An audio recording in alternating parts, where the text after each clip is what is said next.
ആകാശവാണി.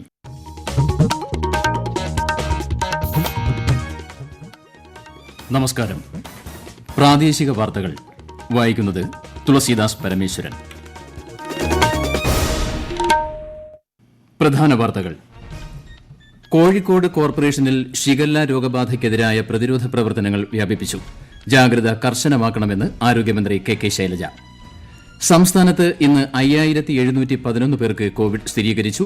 4471 പേർക്ക് രോഗമുക്തി. രാജ്യത്തെ കോവിഡ് മുക്തി നിരക്ക് 95.51% ഉയർന്നു. 1.45% മരണനിരക്ക്. തദ്ദേശ സ്ഥാപനങ്ങളിൽ പുതുതായി തെരഞ്ഞെടുക്കപ്പെട്ട അംഗങ്ങളുടെ സത്യപ്രതിജ്ഞ നാളെ കോവിഡ് മാനദണ്ഡങ്ങൾ പാലിച്ച് നടക്കും. ISLൽ ആദ്യ ജയം ലക്ഷ്യമിട്ട് കേരള ബ്ലാസ്റ്റേഴ്സ്. 7:30 നടക്കുന്ന മത്സരത്തിൽ കേരളം ഈസ്റ്റ് ബംഗാളിനെ നേരിടും. വാർത്തകൾ വിശദമായി. കോഴിക്കോട് കോർപ്പറേഷനിൽ ഷിഗല്ല രോഗബാധ റിപ്പോർട്ട് ചെയ്ത പ്രദേശങ്ങളിൽ പ്രതിരോധ പ്രവർത്തനങ്ങൾ കൂടുതൽ വാർഡുകളിലേക്ക് വ്യാപിപ്പിച്ചു. രോഗം റിപ്പോർട്ട് ചെയ്ത 18ാം വാർഡിന് പുറമെ 17ാം വാർഡിലേക്കുമാണ് പ്രവർത്തനം വ്യാപിപ്പിച്ചത്. ക്ലോറിനേഷൻ പ്രവർത്തനങ്ങളും ബോധവൽക്കരണവും ആണ് നടത്തിയത്. ജലത്തിലൂടെയാവാം രോഗം പകർന്നതെന്നാണ് റിപ്പോർട്ട്.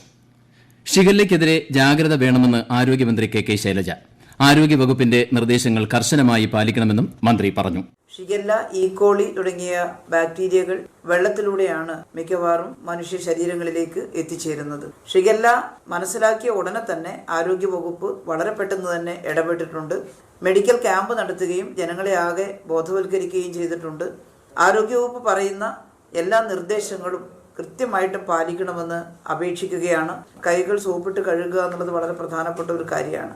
അതുപോലെ തന്നെ വെള്ളം നന്നായിട്ട് തിളപ്പിച്ചാറ്റിയിട്ട് മാത്രമേ കഴിക്കാവൂ എന്ന് പറയുന്നതും വളരെ പ്രധാനപ്പെട്ടതാണ്. അത് പാലിച്ചാൽ നമുക്ക് ഷിഗല്ലയെ അകറ്റാൻ സാധിക്കും. കോഴിക്കോട് ഷിഗല്ല രോഗം റിപ്പോർട്ട് ചെയ്യപ്പെട്ട സാഹചര്യത്തിൽ വയനാട് ജില്ലയിൽ ആരോഗ്യവകുപ്പ് ജാഗ്രതാ നിർദ്ദേശം പുറപ്പെടുവിച്ചു. ഷിഗല്ലയ്ക്ക് പ്രതിരോധ മരുന്നില്ലാത്തതിനാൽ രോഗവ്യാപനം വളരെ പെട്ടെന്ന് നടക്കും. ജനങ്ങൾ ആവശ്യമായ മുൻകരുതലുകൾ സ്വീകരിക്കണമെന്ന് ആരോഗ്യവകുപ്പ് അധികൃതർ നിർദ്ദേശിച്ചു. രാജ്യത്ത് കോവിഡ് ചികിത്സയിൽ ഉള്ളവരുടെ എണ്ണം 3.05 ലക്ഷമായി കുറഞ്ഞു. കഴിഞ്ഞ 21 ദിവസമായി പ്രതിദിന രോഗബാധിതരുടെ എണ്ണം 40,000-ൽ താഴെയാണ്. കഴിഞ്ഞ ദിവസം 26,624 പേർക്ക് പുതുതായി രോഗം സ്ഥിരീകരിക്കുകയും 29,690 പേർ രോഗമുക്തരാകുകയും ചെയ്തു. ഇതോടെ കോവിഡ് മുക്തിനിരക്ക് 95.51% ഉയർന്നു. അതിനിടെ കഴിഞ്ഞ ദിവസം 341 മരണം കൂടി സ്ഥിരീകരിച്ചു. 1.45% രാജ്യത്തെ കോവിഡ് മരണനിരക്ക്. സംസ്ഥാനത്ത് ഇന്ന് 5711 പേർക്ക് കോവിഡ് സ്ഥിരീകരിച്ചു. 4471 പേർ രോഗമുക്തി നേടി. 30 മരണവും ഇന്ന് സ്ഥിരീകരിച്ചു. രോഗസ്ഥിരീകരണ നിരക്ക് 10.6% ഉയർന്നു. കോട്ടയത്ത് 905 പേരും മലപ്പുറത്ത് 662 പേരും കോഴിക്കോട് 650, എറണാകുളത്ത് 591, കൊല്ലത്ത് 484, തൃശൂരിൽ 408 രോഗബാധിതരാണ് ഇന്നുള്ളത്. പത്തനംതിട്ട 360, തിരുവനന്തപുരം 333, കണ്ണൂർ 292, ആലപ്പുഴ 254, പാലക്കാട് 247, ഇടുക്കി 225, വയനാട് 206, കാസർഗോഡ് 94 എന്നിങ്ങനെയാണ് മറ്റു ജില്ലകളിലെ കോവിഡ് കണക്ക്. 61,604 പേരാണ് ഇപ്പോൾ സംസ്ഥാനത്ത് ചികിത്സയിൽ ഉള്ളത്. ലോകത്ത് ഇതുവരെ കോവിഡ് സ്ഥിരീകരിച്ചത് 7,67 ലക്ഷത്തിലേറെ പേർക്ക്. 5,38 ലക്ഷത്തിലധികം പേർ രോഗമുക്തി നേടി. ഏറ്റവും കൂടുതൽ രോഗികളുള്ള അമേരിക്കയിൽ ഇപ്പോൾ 72 ലക്ഷത്തിലേറെ പേർ ചികിത്സയിലുണ്ട്. കേരളത്തിൽ തദ്ദേശ സ്വയംഭരണ സ്ഥാപനങ്ങളിലേക്ക് തെരഞ്ഞെടുക്കപ്പെട്ട അംഗങ്ങളുടെ സത്യപ്രതിജ്ഞ നാളെ നടക്കും. സത്യപ്രതിജ്ഞാ ചടങ്ങ് കോവിഡ് മാനദണ്ഡം പാലിച്ച് നടത്തണമെന്ന് തെരഞ്ഞെടുപ്പ് കമ്മീഷൻ നിർദ്ദേശിച്ചു. കോവിഡ് പോസിറ്റീവ് ആകുകയോ ക്വാറന്റീനിൽ പ്രവേശിക്കുകയോ ചെയ്ത അംഗങ്ങൾക്ക് PPE കിറ്റ് ധരിച്ച് കോവിഡ് നിയന്ത്രണങ്ങൾ പാലിച്ച് സത്യപ്രതിജ്ഞയ്ക്ക് എത്താം. മറ്റെല്ലാ അംഗങ്ങളും സത്യപ്രതിജ്ഞ ചെയ്ത ശേഷമാണ് ഇവർക്ക് അവസരം.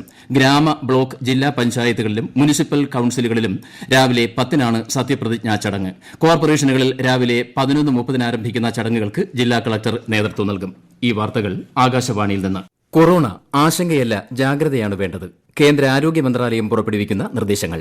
ജനങ്ങൾ കൂട്ടം കൂടുന്നത് ഒഴിവാക്കുക. ഇടയ്ക്കിടെ കൈകൾ സോപ്പും വെള്ളവും ഉപയോഗിച്ചോ സാനിറ്റൈസർ ഉപയോഗിച്ചോ വൃത്തിയാക്കുക. നിർബന്ധമായും മാസ്ക് ധരിക്കുക. പനിയോ ചുമയോ ശ്വാസതടസ്സമോ തുടരുന്ന സാഹചര്യത്തിൽ വൈദ്യസഹായം തേടുക. കൊറോണയെ സംബന്ധിച്ച വിവരങ്ങൾക്ക് ആരോഗ്യ മന്ത്രാലയത്തിന്റെ 1075-ലും ദിശയുടെ 1056-ലും ബന്ധപ്പെടാം. തദ്ദേശ തെരഞ്ഞെടുപ്പിൽ കേരളത്തിലെ എല്ലാ ജില്ലകളിലും BJP മുന്നേറ്റം ഉണ്ടാക്കിയെന്ന് കേന്ദ്ര വിദേശകാര്യ സഹമന്ത്രി വി. മുരളീധരൻ. കോഴിക്കോട് ജില്ലയിൽ നിന്നും വിജയിച്ച എൻഡിഎയുടെ തദ്ദേശ ജനപ്രതിനിധികൾക്ക് നൽകിയ സ്വീകരണത്തിൽ സംസാരിക്കുകയായിരുന്നു അദ്ദേഹം. ബിജെപിയുടെ നിലവിലുള്ള സീറ്റുകളുടെ എണ്ണത്തിൽ വർധനയുണ്ടായതായും അദ്ദേഹം പറഞ്ഞു. തദ്ദേശ തെരഞ്ഞെടുപ്പിൽ സീറ്റിന്റെ എണ്ണത്തിലും വോട്ടിന്റെ എണ്ണത്തിലും എൻഡിഎക്ക് വർധനവുണ്ടെന്ന് ബിജെപി സംസ്ഥാന അധ്യക്ഷൻ കെ സുരേന്ദ്രൻ. ബിജെപിയെ തദ്ദേശ സ്ഥാപനങ്ങളിലെ ഭരണത്തിൽ നിന്നും മാറ്റി നിർത്താൻ ഇരു മുന്നണികളും സഖ്യമുണ്ടാക്കാൻ ശ്രമം നടക്കുന്നതായും ഇതിനെതിരെ ശക്തമായ പ്രചാരണം നടത്തുമെന്നും അദ്ദേഹം പറഞ്ഞു. കോൺഗ്രസ് പാർട്ടി ഏത് ചുമതല നൽകിയാലും ഏറ്റെടുക്കുമെന്ന് കെ മുരളീധരൻ എംപി.